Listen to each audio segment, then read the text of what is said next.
നമ്മളെല്ലാം ഫോണിലും കമ്പ്യൂട്ടറിലും ഒക്കെ ഒരേ സമയം കുറേ ആപ്പുകൾ തുറന്നു വയ്ക്കാറില്ലേ? ഇവയൊന്നും തമ്മിത്തല്ലി പ്രശ്നമാവാതെ എങ്ങനെയാ ശരിക്കും വർക്ക് ചെയ്യണമെന്ന് എപ്പോഴെങ്കിലും ആലോചിച്ചിട്ടുണ്ടോ?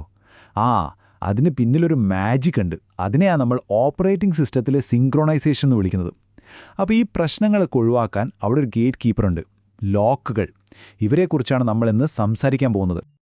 ഇതാണ് ശരിക്കും പറഞ്ഞാൽ ഏതൊരു ഓപ്പറേറ്റിംഗ് സിസ്റ്റമും നേരിടുന്ന ഏറ്റവും വലിയൊരു വെല്ലുവിളി.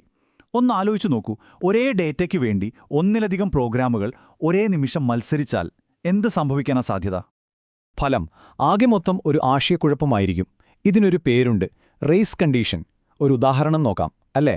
രണ്ട് പ്രോസസ്സുകൾ ഒരു കൗണ്ടറിന്റെ വില ഒരേ സമയം കൂട്ടാൻ ശ്രമിക്കുകയാണെന്ന് വിചാരിക്കുക. ഒന്ന് കൂട്ടിയിട്ട് മറ്റേത് കൂട്ടുന്നതിനു പകരം രണ്ടും ഒരേ സമയം ആ പഴയ വിലയെടുത്ത് കൂട്ടിയാൽ എന്താകും? അവസാനത്തെ ഫലം തെറ്റായിരിക്കും. ഇതാണ് റേസ് കണ്ടീഷൻ. അപ്പോൾ ഈ വിഷയത്തിൽ നമ്മൾ പ്രധാനമായും 5 കാര്യങ്ങളിലൂടെയാണ് കടന്നുപോകാൻ പോകുന്നത്.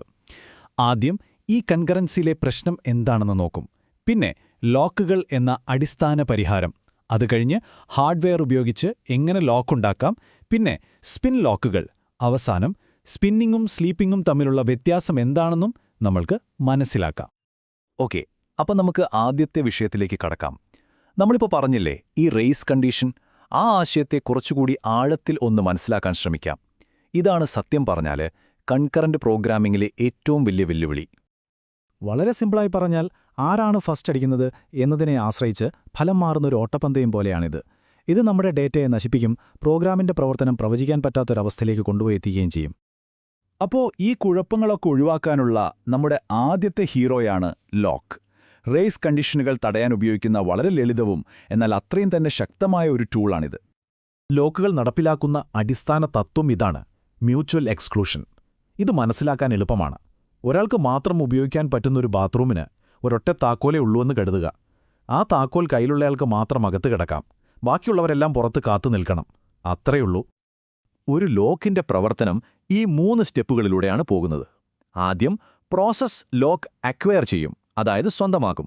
പിന്നെ അതിന്റെ ഏറ്റവും പ്രധാനപ്പെട്ട ജോലി ചെയ്യുന്ന ക്രിട്ടിക്കൽ സെക്ഷനിൽ പ്രവേശിക്കും.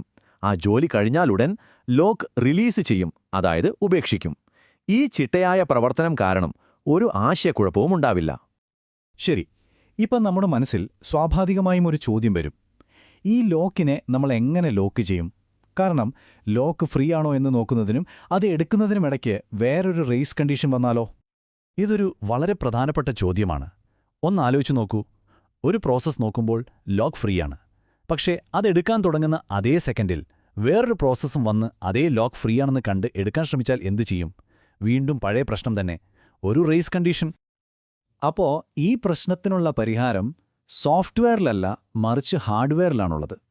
പ്രോസസ്സറിന് മാത്രം ചെയ്യാൻ പറ്റുന്ന ചില പ്രത്യേക ഇൻസ്ട്രക്ഷൻസ് ഉണ്ട്. ഇവയുടെ പ്രത്യേകത എന്താണെന്ന് വെച്ചാൽ ഇതൊരൊറ്റ സ്റ്റെപ്പായിട്ടാണ് നടക്കുക, ആർക്കും ഇതിനിടയിൽ കയറി തടസ്സപ്പെടുത്താൻ പറ്റില്ല. ഇതിനെയാണ് നമ്മൾ അറ്റോമിക് ഓപ്പറേഷൻസ് എന്ന് വിളിക്കുന്നത്. ഈ ആറ്റോമിക് ഓപ്പറേഷനുകളിൽ വളരെ പ്രധാനപ്പെട്ട ഒന്നാണ് CAS, അതായത് കമ്പയർ ആൻഡ് സ്വാപ്പ്.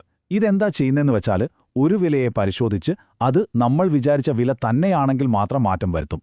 ഇതെല്ലാം ഒരൊറ്റ തടസ്സപ്പെടുത്താൻ പറ്റാത്ത പ്രവർത്തനമായിട്ടാണ് നടക്കുന്നത്. അതുകൊണ്ട് തന്നെ ലോക്കിനെ ലോക്ക് ചെയ്യുന്ന പ്രശ്നം ഇവിടെ പൂർണ്ണമായും ഇല്ലാതാവുന്നു.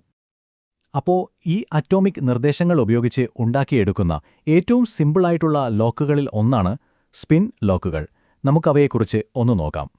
സ്പിൻ ലോക്ക് എന്താണെന്ന് മനസ്സിലാക്കാൻ ഒരു സിമ്പിൾ ഉദാഹരണം പറയാം. നിങ്ങളൊരു പൂട്ടിക്കിടക്കുന്ന വാതിലിന്റെ മുന്നിൽ നിൽക്കുകയാണെന്ന് വെക്കുക. എന്നിട്ട് ആ ഹാൻഡിൽ ഇങ്ങനെ നിർത്താതെ തിരിച്ചുകൊണ്ടിരിക്കുക. തുറന്നോ തുറന്നോ ഇപ്പോൾ തുറന്നോ എന്ന് ചോദിച്ചുകൊണ്ടിരിക്കുന്ന പോലെ. ഇതേ പണിയാ സ്പിൻ ലോക്ക് ചെയ്യുന്നത്. ഇതിനെയാണ് നമ്മൾ ബിസി വെയിറ്റിംഗ് എന്ന് പറയുന്നത്. ശരിക്കും പറഞ്ഞാൽ വെറുതെ CPUവിന്റെ സമയം കളയുന്ന ഒരു ഏർപ്പാടാണിത്. എന്നാലും സ്പിൻ ലോക്കുകൾക്ക് അതിൻ്റേതായ ഗുണങ്ങളുമുണ്ട്. ലോക്ക് വളരെ കുറച്ച് സമയത്തേക്ക് മാത്രം മതിയെങ്കിൽ ഒരു പ്രോസസ്സിനെ ഉറക്കി വീണ്ടും ഉണർത്തുന്നതിനേക്കാൾ വേഗത്തിൽ ഇത് നടക്കും. പക്ഷേ ലോക്ക് കുറേ നേരത്തേക്ക് വേണമെന്നുണ്ടെങ്കിൽ ഇത് CPUവിനെ വെറുതെ ഇരുത്തി പണിയെടുപ്പിക്കുന്നത് പോലെയാണ്, ഒരു കാര്യവുമില്ലാതെ. അപ്പോൾ ഈ ബിസി വെയിറ്റിംഗിന്റെ പ്രശ്നം പരിഹരിക്കാൻ ഇതിലും നല്ലൊരു വഴിയുണ്ട്. വെറുതെ കറങ്ങിക്കൊണ്ടിരിക്കുന്നതിനു പകരം ഉറങ്ങാൻ പോകുന്ന ഒരു രീതി. ഈ സ്ലൈഡ് നോക്കിയാൽ രണ്ടും തമ്മിലുള്ള വ്യത്യാസം വളരെ വ്യക്തമാണ്. സ്പിന്നിംഗ് എന്ന് പറയുന്നത് ആ വാതിലിന്റെ ഹാൻഡിൽ നിർത്താതെ തിരിക്കുന്ന പണിയാണ്. പക്ഷേ സ്ലീപ്പിംഗ് അങ്ങനെയല്ല. അത് നമ്മളൊരു ടോക്കൺ എടുത്ത് നമ്മുടെ ഊഴത്തിനായി ക്യൂവിൽ കാത്തിരിക്കുന്നത് പോലെയാണ്. നമ്മൾ കാത്തിരിക്കുമ്പോൾ CPU-ന് വേറെ എന്തെങ്കിലും ഉപകാരമുള്ള ജോലികൾ ചെയ്യാം. ചുരുക്കി പറഞ്ഞാൽ, ചെറിയ കാത്തിരിപ്പുകൾക്ക് സ്പിന്നിംഗ് നല്ലതാണ്, പക്ഷേ കൂടുതൽ കാര്യക്ഷമം എപ്പോഴും സ്ലീപ്പിംഗ് തന്നെയാണ്.